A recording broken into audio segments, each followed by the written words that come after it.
Hey guys, good morning.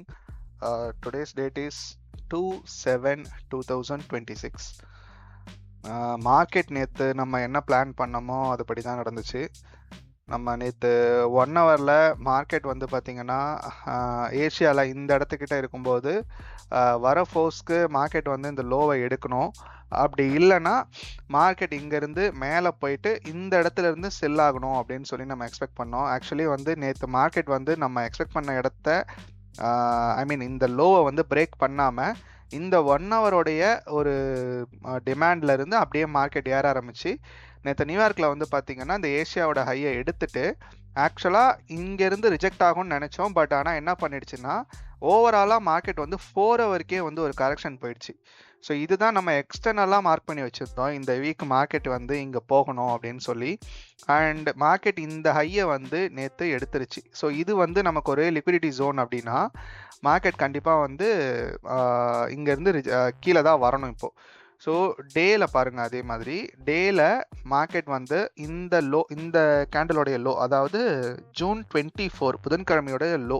So நமக்கு CRT கான்செப்டில் வந்து பார்த்தீங்கன்னா இந்த கேண்டலோடைய லோவை மார்க்கெட் ஸ்வீப் பண்ணிவிட்டு இந்த ஹையை எடுக்கணும். ஸோ நேற்று அதுதான் நடந்திருக்கு. ஆக்சுவலாக நம்ம எக்ஸ்பெக்ட் பண்ண சேம் தான். பட் என்னன்னா மார்க்கெட் இன்னும் அக்ரெசிவாக பை ஆகிடுச்சு. நான் வந்து இந்த ஏஷியாவோடைய ஹை வரைக்கும் தான் பை ஆகும்னு நினச்சேன். ஆக்சுவலாக இந்த ட்ரேட் நாங்கள் எடுத்திருந்தோம். அண்ட் இது ஒரு 1:4 ஆறு. ஸோ இது ஒரு நல்ல ட்ரேடு ஆக்சுவலாக சொல்ல போனால். ஆனால் அதுலேருந்து பாருங்கள் 4018 நியர்லி இங்கேருந்தே ஒரு 950 பிப்ஸ் பை ஆகிருக்கு நியூயார்க்கில் மட்டுமே. ஆக்சுவலாக இது லண்டனுக்கு அப்புறம் நடந்த பையே, இது வந்து நியூயார்க்கில் எக்ஸாக்டாக நடந்த பை. இப்போ இன்னைக்கு மார்க்கெட் வந்து பார்த்தீங்கன்னா நேற்று பையானதுக்கு மார்க்கெட் வந்து இன்னைக்கு ஒரு கரெக்ஷன் வரணும். ஆனால் கரெக்ஷன்ன்றதை விட நான் என்ன எக்ஸ்பெக்ட் பண்ணிட்டு இருக்கேன் அப்படின்னு வந்து பார்த்தீங்கன்னா, இப்போது லிக்விடிட்டி கான்செப்டில் பார்த்தோம் அப்படின்னா மார்க்கெட் ஒரு இஆர்எல்ஏ, அதாவது எக்ஸ்டர்னல் ரேஞ்ச் லிக்விடிட்டியை மார்க்கெட் பாடி க்ளோஸ் வச்சுட்டு அகைன் ஒரு இன்டர்னல் ரேஞ்ச் லிக்விடிட்டிக்கு மார்க்கெட் போயிருக்கு. ஆனால் போயிட்டு ஃபுல்லாக வந்து பார்த்திங்கன்னா இது ஒரு நல்ல ரிஜெக்ஷன் நம்மளால் சொல்ல முடியாது. இது வந்து டேல பார்த்திங்கன்னா ஒரு டோஜி தான் இது, ஓகேவா. இது வந்து ஃபுல்லாக ஒரு ரிஜெக்ஷன்னு சொல்ல முடியாது நம்மளால், ஏன்னா வித் பாடியோடைய இருக்கக்கூடிய ஒரு விக்கு. ஸோ இந்த இடத்துல மார்க்கெட் என்ன நடக்கலாம், ஏன்னா இது வந்து ஒரு டே, கம்ப்ளீட்டாக ஒரு டே. ஸோ டேக்குள்ளே நடக்கக்கூடிய ஒரு கன்சாலிடேஷன். ஸோ இந்த மாதிரி வந்து டேக்குள்ளே நடந்துட்டு இருக்கக்கூடிய ஒரு கன்சாலிடேஷனில் மார்க்கெட் நமக்கு ஏதாவது ஒரு சைடு தான் மூமெண்ட் கொடுக்கும். அது எய்தர் மேலேயும் போகலாம் அரல்ஸ் கீழேயும் வரலாம். ஸோ டேவோடைய ஸ்ட்ரக்சர் வைஸ் நீங்கள் பார்த்தீங்கன்னா மார்க்கெட் நமக்கு செல் தான் ஆகணும். அதுதான் வந்து ஸ்ட்ரக்சர் வைஸ் பார்க்கும்போது தெரியுது. 1 ஹவரில் பார்த்தீங்கன்னாலும் 1 ஹவரில் நான் ஏற்கனவே சொல்லியிருந்தேன், எக்ஸ்டர்னல் லிக்விடிட்டி, எக்ஸ்டர்னல் ரேஞ்ச் இது ஹை, இது low, lower high, lower low. Market again இந்த ஹையை போய் எடுத்திருக்கு. பட் ஆனால் பாடி க்ளோஸ் வைக்கல.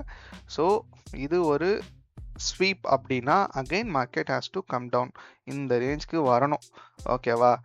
இது 1 ஹவருடைய ஸ்ட்ரக்சர். அது அப்படியே 4 ஹவரில் அப்ளை பண்ணி பார்ப்போம்.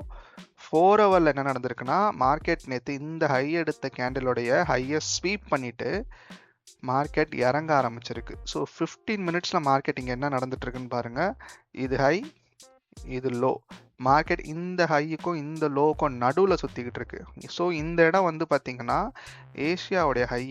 ஸோ இது வந்து ஒரு சப்போர்ட்டாக ஆக்ட் ஆகிட்டு இருக்கு. இப்போது மார்க்கெட் இந்த லோவை எடுத்துட்டான் அப்படின்னா ஆப்வியஸாக மார்க்கெட் செல்லு தான்.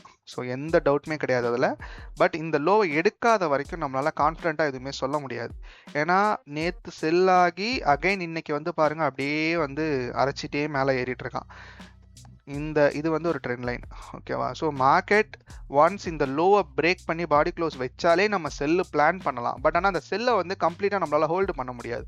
அப்படி அக்ரெசிவாக செல் எடுக்கிறதா இருந்தால் நான் என்ன பண்ணுவேன்னா மார்க்கெட் இந்த லோ டு ஹை ஃபிப் போட்டுட்டு இந்த 50 to 60% ஆல்ரெடி வந்துருச்சு. ஸோ இன்னும் அதிகமாக வரணும்னா 0.78%. ஸோ இந்த ஜோன் வரைக்கும் நான் எக்ஸ்பெக்ட் பண்ணுவேன் அந்த செல்லை.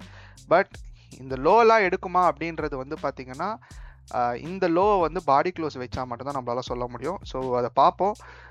நீங்கள் கன்ஃபர்மேஷன் பார்த்து செல் எடுக்கிறதா இருந்தால் லோ எடுத்ததுக்கப்புறம் எடுப்பீங்க. அக்ரெசிவாக செல் எடுக்கிறதா இருந்தால் இந்த இடத்துல எதுனா வந்து செல் கன்ஃபர்மேஷன் கொடுத்தால் செல் போகலாம்.